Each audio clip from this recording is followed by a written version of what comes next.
We are going to do a JJ McCarthy draft profile. He seems to be the hot name since he declared about a week or two ago. I'm going to include in here this part right here before we get too far into this JJ McCarthy draft profile. If you are subscribed to this channel, guys, we are doing a giveaway for our subscribers. Go to your homepage, take a screenshot. The email will be down in the description. Send us an email with just your name and the screenshot, and I'll enter you into the competition, to the giveaway, to get a free jersey from the NFLshop.com. Yeah, guys, have until January 31st. We'll spin the wheel doing the giveaway on February 1st. Don't miss your opportunity, guys, to get in on that. So with that, let's hit right into this draft profile for JJ McCarthy. So for the game, I was pleasantly, for the first time, I feel like since we started doing this, I was pleasantly surprised. So the games I watched were East Carolina, Purdue, Iowa. And for those that don't know, we actually did do a draft profile for JJ before the season. And at the time, we had him graded as a 3rd or 4th round pick with the potential upside of being a 1st round pick. It was his 2nd year starting for Michigan. He looked raw last year. But we said we needed to see him work on the tools and refinements to actually kind of to move up the draft board. And pleasantly surprised to say that he did. He showed us exactly what we wanted to see. He has come out this season and has been fantastic. And for those that don't know that, you're kind of like, dude, what the fuck are you guys talking about? He was just hand the ball off all the time. Well, you're not actually wrong. So he actually did. He only had 713 passing attempts in college, which is only 100 more than Justin Fields had, and about half of what Mahomes threw. And he actually has the fewest attempts of any quarterback prospect in this draft outside of Joe Milton. So he is still young and raw. But what he showed us on tape, he has to be the polished prospect we've seen. And that includes Caleb Williams, that includes Drake May, that includes all. He fundamentally speaking, there is no more polished quarterback in this draft than J.J. McCarthy, which is insane considering how little he's played. It kind of tells you how much more upside potentially there is to go with him. So his pros are he's got great pocket presence, probably the best pocket presence in the draft that we saw. It's just he always knows where the rush is coming, and he never moves more than he has to. It's just a couple shuffle steps here, a couple shuffle steps there. He doesn't really tuck the ball and start running. He also does a fantastic job of keeping a good throwing base and keeping his eyes downfield. So even while he's moving away from pressure, he's still reading the defense and trying to find an open guy. He already has a lot of experience running NFL level concepts. From the tape we watched, they were running a lot of smash concepts, a lot of slot post concepts. They were running switch concepts. So it should be things that once he gets to the NFL, he's already familiar with the reads and should help him adapt to the NFL style system quicker and should be help. So he should look more pro ready. There should be less of an adjustment period, is I guess essentially what I'm trying to say there. He rarely seemed flustered back there. So he, rarely was there a time where, they're starting to get pressure up the middle and you can see he's just scrambling and running for his life. The whole his mechanics break down. He's throwing, missing throws, whatever it was. He always seemed to be very well poised, composed back there. He gets through his he gets through his reads quickly and is seldom wrong with his reads. He does a great job setting up defenders with his eyes, and even he's really good with pump fakes. I remember on one we saw against East Carolina, it was against cover 2, a smash concept. It was like the 3rd or 4th time they had run it. The corner was kind of baiting him into a throw, so he pump faked the flat, got the corner have to commit to that roll, and was able to drop it in for a touchdown right behind him in front of the safety. He is accurate. He really does have some sound throwing mechanics. He's also solid throwing on the run. I wouldn't say he's great at it. I would say he's the best in the draft in it, but he can get it done. I think another big surprise for us, at least that I noticed, was I was expecting him to run the ball more.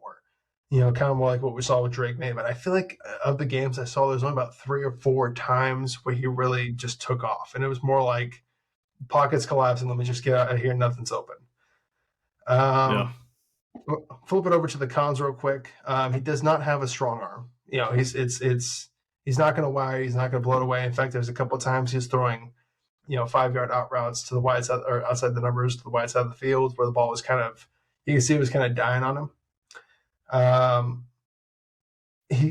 That lack of arm strength kind of does cause him to throw behind his receivers more often than I would like. Kind of a couple of times it did get his guys, killed a little bit with big hits.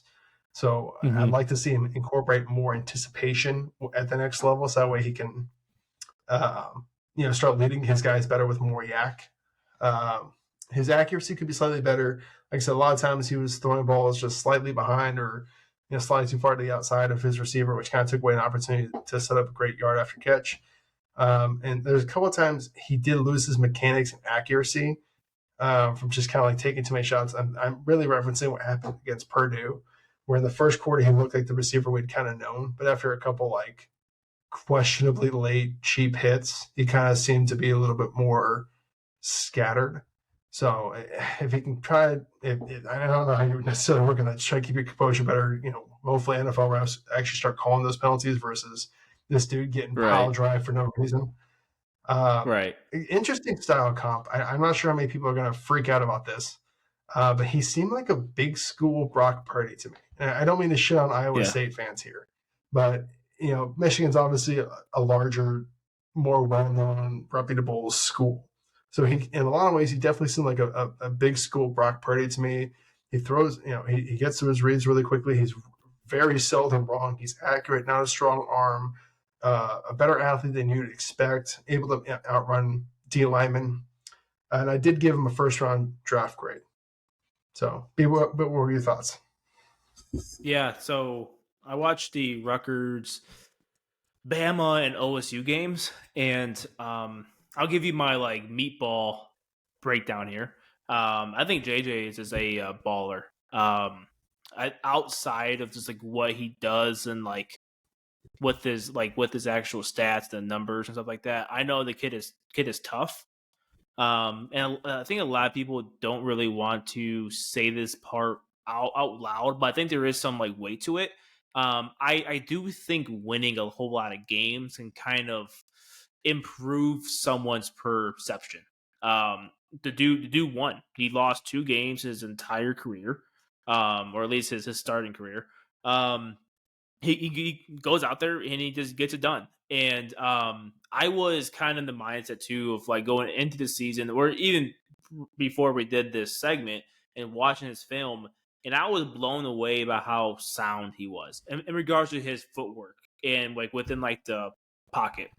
And I like that Brock Purdy comp because he does like a similar thing. Where he plays with a wide base at all times, just like Brock.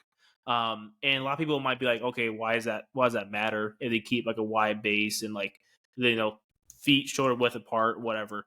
It matters because that means the quarterback's ready to throw at any given moment. We might see some guys at the college level, even some in like the pros, most in the pros who I've seen, they do their drop right, and then they stand up right? And the dude, they'll like sometimes people just like bounce or hop a little bit, right? And then the way the body works, you have to lower yourself again and get into that stance and then like throw. So all that is wasted movement. All that is wasted time. And the fact that JJ's so sound when he's even like he's like 21 right now, 20. He's a junior, 20. right? The way that he 20, you can just tell how well coached he is because he's just always in that wide base, and it's always pop throw, right? He's always reading. He, like you already mentioned, go through his reads fast. And I like how like he didn't rely on his legs a lot this season. He relied on them a little bit against Bama and in the title game against the Washington. But he didn't have to do a whole lot. But what I like about him is like sometimes you can sprinkle in like a QB sweep or a read option with him or something like that, right? Yeah, I think the comp with like Brock Purdy makes sense. To your point, he did not throw a whole lot of passes, so he might experience a little bit of a learning curve going into the pros, right? Because we've seen data where there's a direct, relationship between number of passes thrown in college and like how long is that learning curve when you enter the NFL and getting used to the passing game, like the speed and all that stuff. So you might have a little bit of a learning curve. But like I said at the top of my breakdown, he's a baller. I can tell he is very like coachable again, he's 20 and he just has sound mechanics. And sometimes, I mean, it looked even better than most like pros right now. So I agree with that comp. Sometimes like I see like a little bit of like younger like Jared Goff in him, like a more athletic Jared Goff. Um, Mm-hmm. but I think if you can get him to like a right system, and again, maybe it might be one of those like McVay or like a Shanahan system, which seems like just widespreading across like the league now. Sprinkling some like some play action with him or stuff like that. I can see him doing like well for sure. I think he's gonna be like a top 15 pick. Yeah. Do you like agree with that? I can agree with that, especially with the way guys are going to fall in love with him in the interviews and the one they watch is like pro day. I can see him shooting upwards pretty quickly. And the last couple of points I do want to put on this. First of all, I already feel bad for the kid because I know for a fact he's going to get that same Brock Purdy treatment because he doesn't do anything physically that's going to wow you. It's the fundamentals and the mental aspect that he does so well that really when you can go back and pause the game and slow it down and watch him, like you can see his head going through the reads. That's kind of where you see the more impressive aspect of the game. You're not going to see it's not as simple as you see it live and it's he ran around, made all four D linemen look stupid and then just hugged this 80-yard touchdown. So it's not one of those things where it's easy. So I know media people aren't going to get it and they're going to shit on him the whole time. And people are going to be so confused when he gets drafted. It's one of those things. So I'm telling you right now, I feel bad for the kid. He's going to get the same, more likely, Brock Purdy media treatment. He's kind of already getting it with the handoff merchant kind of thing. Second aspect that leads me into my point about the handoff merchant. For those watching right now, going, well, dude, he fucking won the national championship. They hand the ball for all the time. And Michigan, they hand the ball for all the time. I don't think that's an indictment of J.J. McCarthy because there's even against, I think it was East Carolina, going into the halftime of that 2-minute drill, he completed like 6 straight passes. Like it was back to back to back to back. No runs in between. They marched down the field. They came out of halftime, immediately stick with the same style. They marched down the field. I think it was eight passes straight that they threw and just marched down the field in East Carolina. So he can do it. It's just the hardball style to wear a team down. He loves wearing teams down, running it down their throat, exhausting that defense. And especially when you get to big championship games like against Ohio State or against Washington in the national championship, you want to condense the game. You want to exhaust the defense. You want to get to the fourth quarter and they don't want to play anymore, which is kind of what you saw. It kind of snowballed into the fourth quarter with those runs. So it's not a J.J. McCarthy thing. It's just a hardball style playing. When they put the ball in his hand, he is more often good than not. He can march you down the field if you need him to. But he's also cool with just playing within the system, making the right adjustments in the run game, getting Blake Corum or Donovan Edwards, into the right situation and playing quarterback. And that's one of the things that I think is going to add very well to his resume. So for those that, again, just kind of question like, well, he's a handoff guy. That's why. He's not actually a handoff guy. It's just the hardball style. In fact, you're probably going to see a lot with, Justin Herbert this season where he looks more conservative. They're running the ball more often than he's actually throwing it. So I just want to address those points before we kind of close it out on this segment. But B, do you have anything else before we go? Yeah, I was going to say that off that great point. You can't punish a guy for the system that he was just like brought up in. I mean, that's not his fault. When you actually watch the film and watch him go, like watch every single like pass play, you'll see the stuff that we're like talking about, and you can see like the tools there. Yeah, I mean that's the only thing I want to say. Just give him like a chance because there is like this widespread media theme about him, like he just hands the ball off. He's not that good. Blah blah blah. He could throw the ball 30 plus times a game. He'll be fine, right? He could put up 300 yards. That's not the system that they ran. So you can't really fault him for that. Yeah, exactly. Yeah. I will include one last little nugget. A team that I think would be fantastic for him. That I don't know off the top of my head where they draft, but if they need to move up to grab him, they should move up to grab him. Could you picture J.J. McCarthy in Minnesota? Kevin O'Connell runs a Shanahan system or a McVay system. You come in there with Justin Jefferson. You come in there with Jordan Addison. TJ Hawkinson. They draft play Corum in the 3rd round, or whoever else they want to bring in. That would Yeah. be No, a that fantastic situation for him. that kind of coincides with my when I saw him play, like watching his film. I saw a little bit of Jared Goff in him. So it's the same like system. Like saw like the under center boots and the play action and the rhythm and timing with like the 10 to 15 yard range like route concept. So no, I can see the Vikings for sure. Yeah, I don't know off the top of my head where they pick. I had the draft order pulled up at some point during this show, but I hope I do. I think they're at 11.